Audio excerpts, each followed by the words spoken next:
Wanted to come to you this morning, and the big topic of the day across much of the financial landscape will be the monthly unemployment numbers. They came in slightly below expectations. My research said expectations were for 150,000 jobs, and they came in at 130,000. So a 12%, 12.5% miss. But when you peel that number back a little bit, it could be even a slightly worse story, as the government hired about 25,000 workers for the upcoming 2020 census. So if you take away that one time kind of exception or event, it could have been $100,000 or 100,000 hiring versus a 150, which would have been a much bigger miss. If you're looking at kind of underneath it, healthcare is growing, which we would expect. Retail is down 11,000 again, which you probably would expect. And then you have transportation and utilities down. I'm not sure why they grouped those together. I'm guessing the miss was mainly in transportation. I think what you have with retail and transportation is just another sign that the trade war is starting to ripple through our economy. Right, first was farmers, right, when China stopped buying soybean and other agricultural goods. That hurts. Manufacturing has been hit, and more consumer goods in the latest September round. So I expect this picture to get darker before it gets better, and we're going to have to see it. The one upside in the report is wage growth is still relatively strong. Was up 0.4%, or over 3% for the year. So this is not a kind of full employment and wages aren't growing. We are seeing wages grow.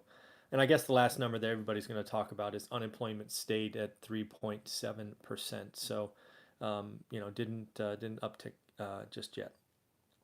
One thing about this is the more and more I'm reading this is we're kind of seeing the pain of the trade war impact small companies more than big companies, which you would expect. They have more financial leverage. They have the ability to kind of time shipments and maybe buy ahead and carry inventory. Or maybe a mom and pop, there was a story I read about a luggage store in Texas, I think it was.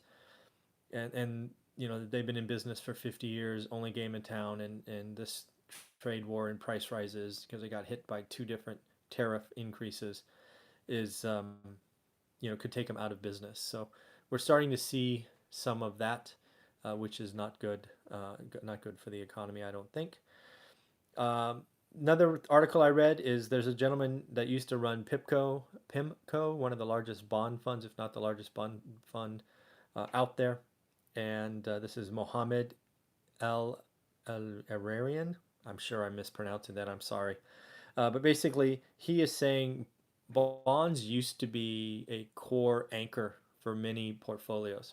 And what he's saying now, given the dearth of, or I guess the growing supply of negative interest rate bonds, he's now saying you need to be opportunistic, which is interesting given that the supply of bonds has probably never been larger, and now he doesn't run it anymore, so he's not in the game, but he does have experience, and he's saying, basically, if you're an investor and you used to put 20-25% allocation in bonds, now is not the time, which could further hurt demand for bonds and really cause other things to happen.